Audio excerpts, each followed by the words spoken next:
Savoir résister. Savoir résister pour demain pouvoir tirer des conclusions. Les choses évolueront obligatoirement. Mais si on veut qu'elles évoluent correctement, eh bien, il faut qu'on tienne le cap. Que nous, on tienne le cap. Et après, les choses, ça changera par la force. Vous savez, dans des discussions qu'on peut avoir ici ou là, tiens, je vais vous donner un seul exemple. Les grosses entreprises, les multinationales, elles commencent à comprendre, c'est récent, c'est assez récent, qu'elles vont être de plus en plus jugées sur leur comportement social et environnemental. C'est pas pour faire plaisir, hein. Moi, j'y crois pas à la philanthropie. Hein. C'est que maintenant, avec ce qui s'est passé au Bangladesh, Razaplana, avec tous les phénomènes de réseaux sociaux, que les gens sont de plus en plus sensibles à, tiens, je sais pas, une boîte comme Total ou une autre, comment ils se comportent, est-ce qu'ils font travailler des enfants à tel ou tel endroit. Donc, ils intègrent de plus en plus le fait qu'ils vont être jugés là-dessus. Donc, ils vont devoir avancer là-dessus. Pas pour faire plaisir, parce que ça va être un élément de commerce, d'une certaine manière. Et bien ça, c'est des choses qu'on demande depuis longtemps. Je rappelle que dans le cadre international, on travaille sur les chaînes de valeur depuis longtemps. Comment s'assurer qu'une multinationale qui fait travailler des sous-traitants dans tel ou tel pays, ben, elle ne les exploite pas, y compris exploiter les enfants en Inde ou n'importe quoi. Bon. Voilà, ça fait partie des choses qui vont devoir évoluer. Et en tous les cas, si on veut que ça évolue, les syndicats et notre syndicalisme a un rôle essentiel. Parce qu'on peut dire tout ce qu'on veut, les camarades, hein, y compris aujourd'hui. Il y a toujours dans notre pays beaucoup plus de gens qui sont adhérents dans les syndicats que dans les partis politiques, quels qu'ils soient. Et parfois, on en a marre d'entendre des leçons en disant « Ah, les syndicats, vous ne représentez rien ». Ah oui, il y a un taux de syndicalisation plus faible en France que dans d'autres pays.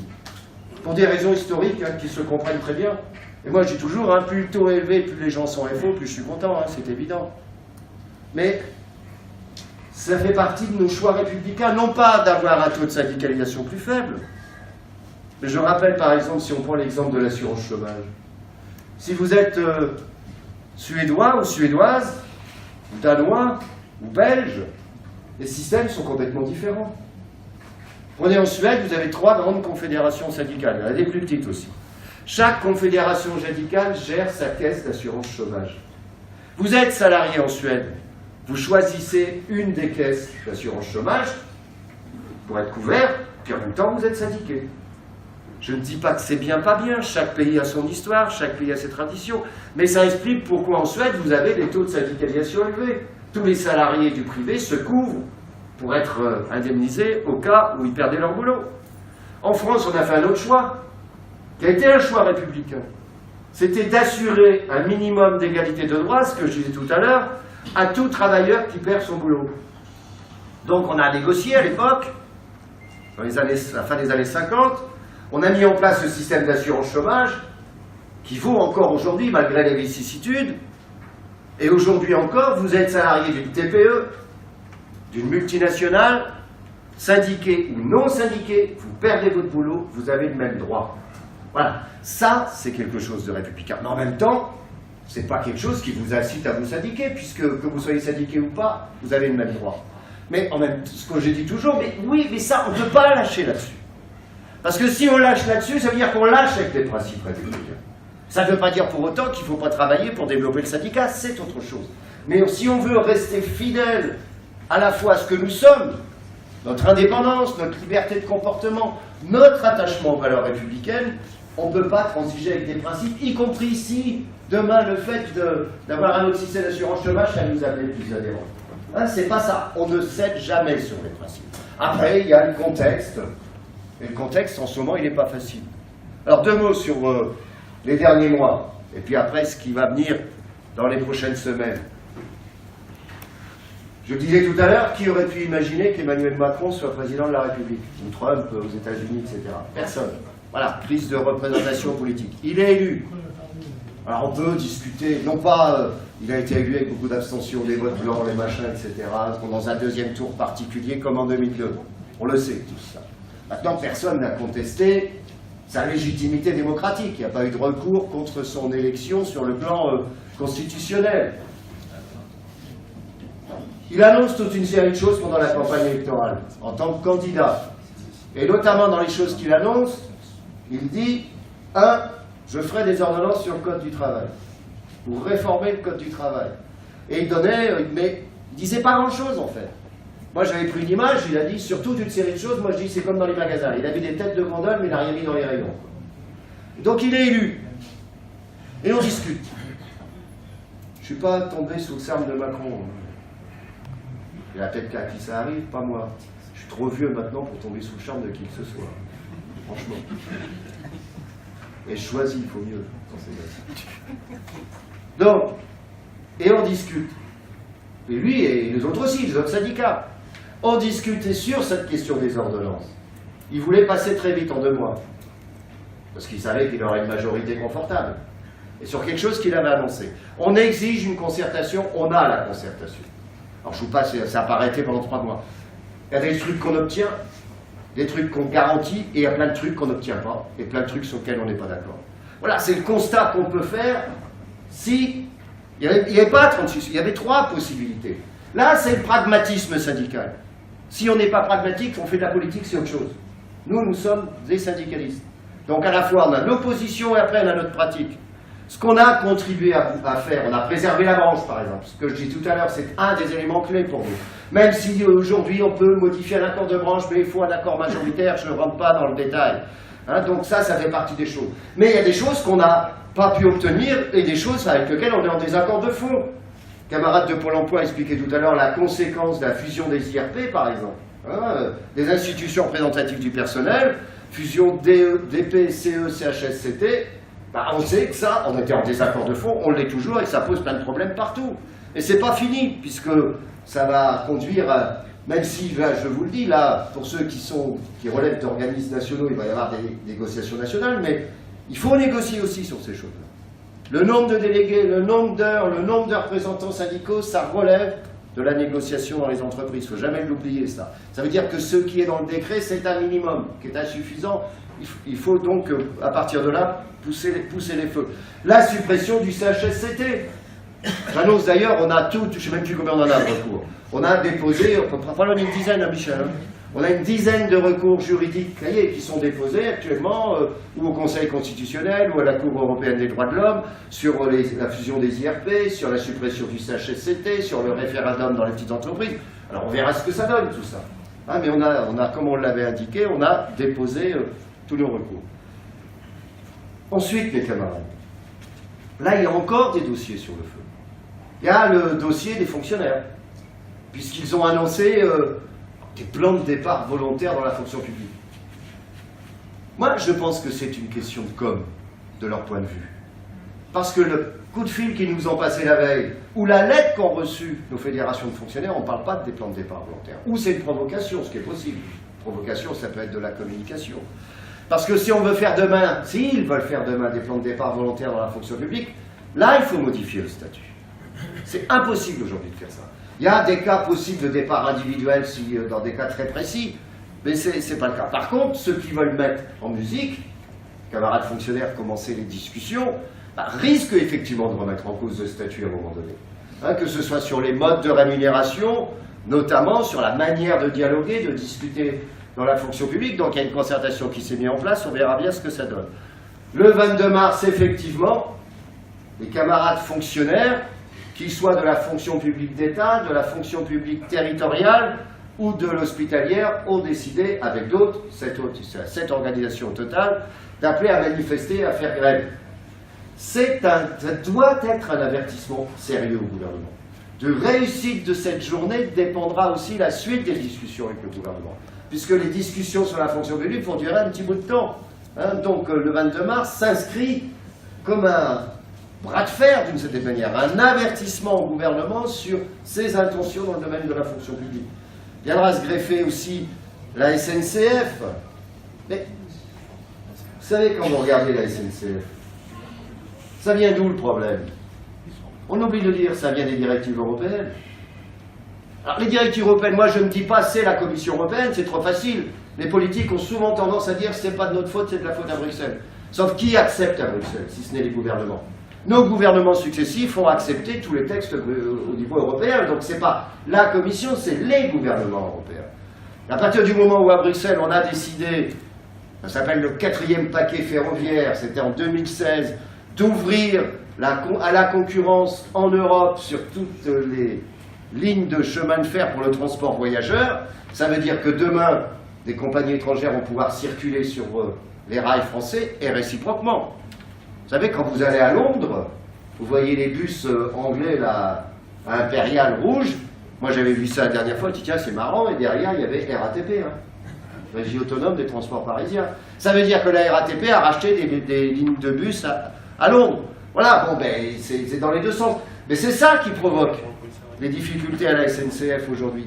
Et c'est SNCF service public. Quand on met le service public en concurrence avec le privé, qui trinque à la fin? Le service public.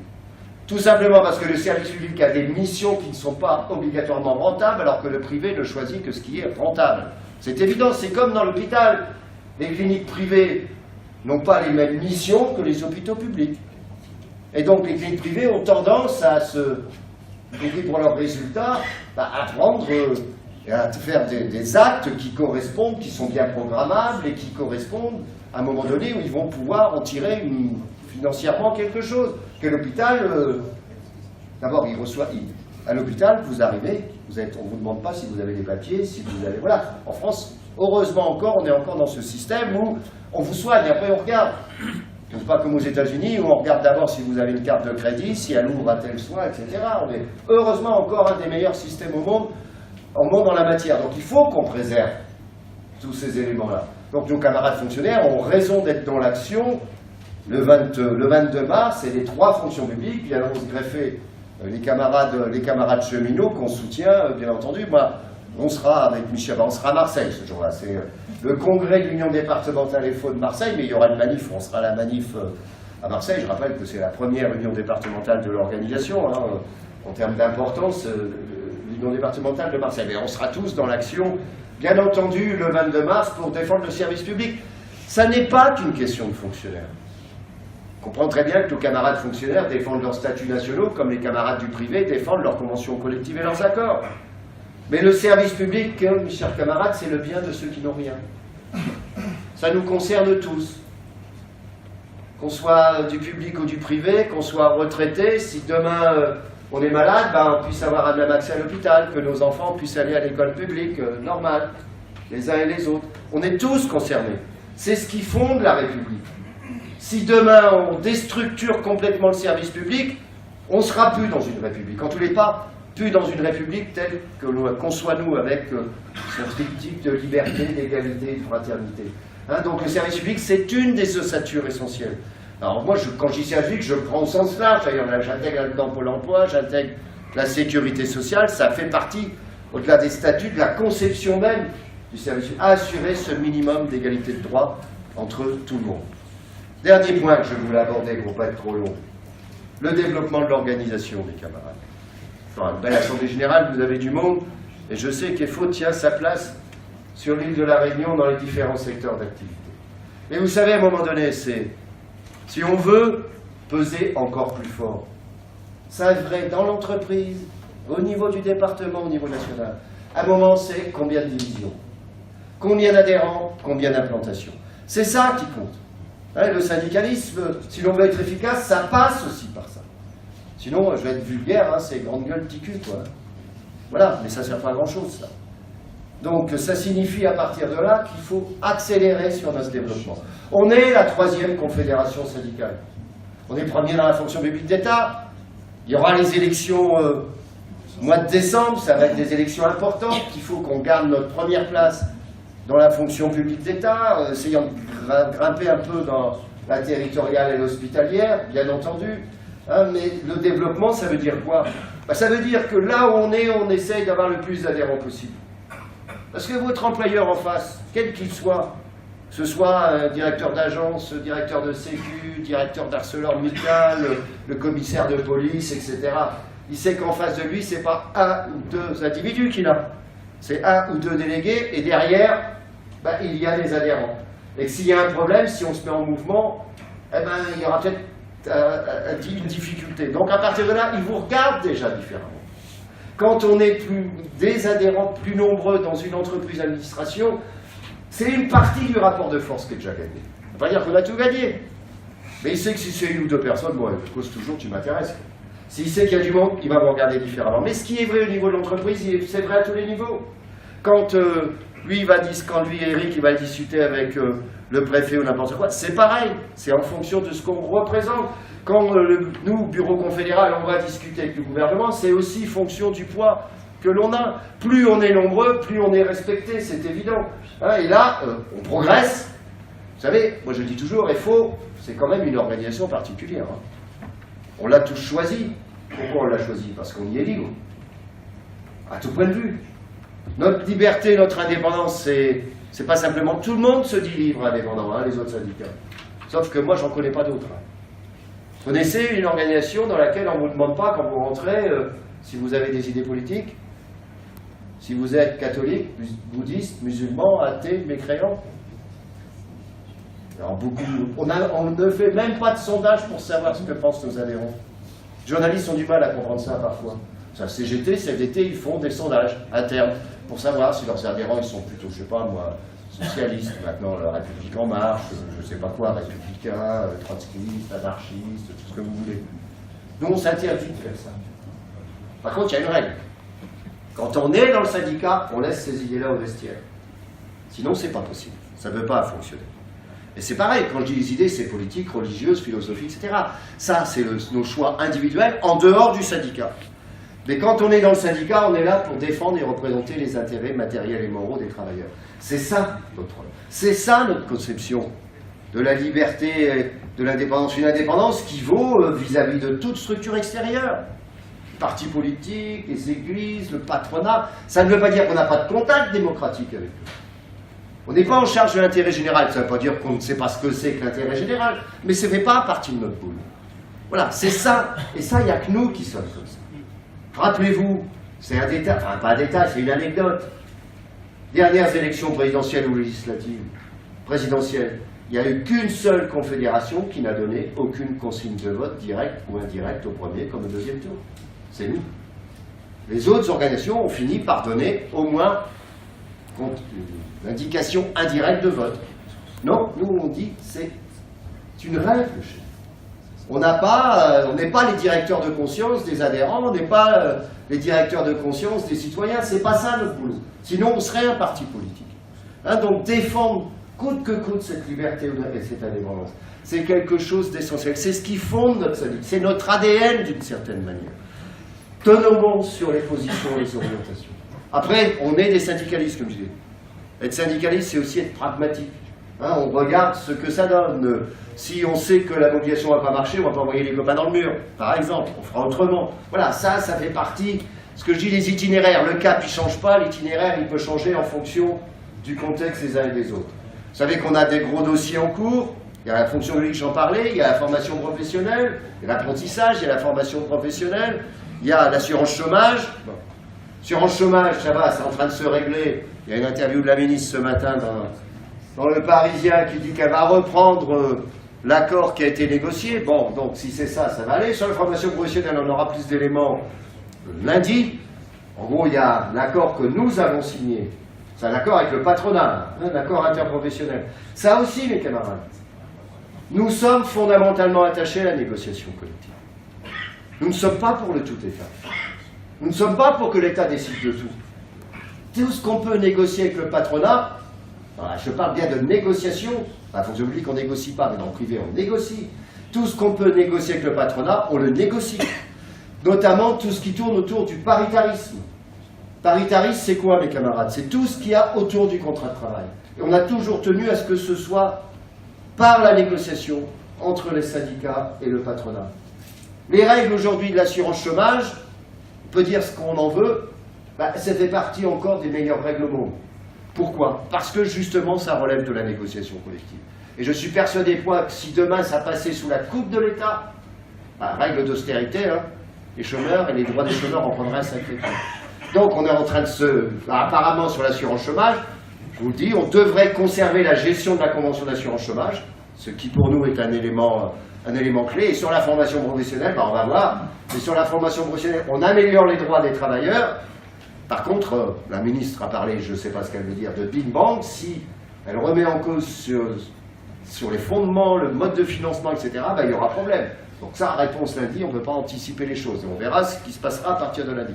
Mais là encore, il y a énormément de négociations. Quand on arrive, qu'on est d'accord, on signe, on dit. Si on n'est pas d'accord, on dit la même chose. On ne signe pas et on combat. Ou on signe et on défend, ou on ne signe pas et on combat. Voilà. Alors des fois, les journalistes me disent, on ne comprend jamais les faux. Un coup vous êtes pour, un coup vous êtes contre. Bah oui, ça s'appelle la liberté. Hein, moi j'ai toujours un syndicat qui signe tout, ou un syndicat qui signe rien, c'est pas normal. Voilà. C'est en fonction du contexte et des éléments et des dossiers que l'on prend en position, en gardant toujours notre liberté de comportement et notre indépendance. C'est notre ADN, et ça, il faut le préserver coûte que coûte. Voilà mes camarades ce que je voulais vous dire. Je vous souhaite une bonne continuation. Vous savez, moi, je suis partisan de Confucius. Qu'est-ce qu'il disait, Confucius? Confucius disait, on a 2 vies. Mais on s'aperçoit qu'on n'en a qu'une quand la première est finie. Donc dans 15 jours, non, pas 15 jours, dans 2 mois, Michel et moi on arrête, mais on a une 2e vie derrière. Merci à vous.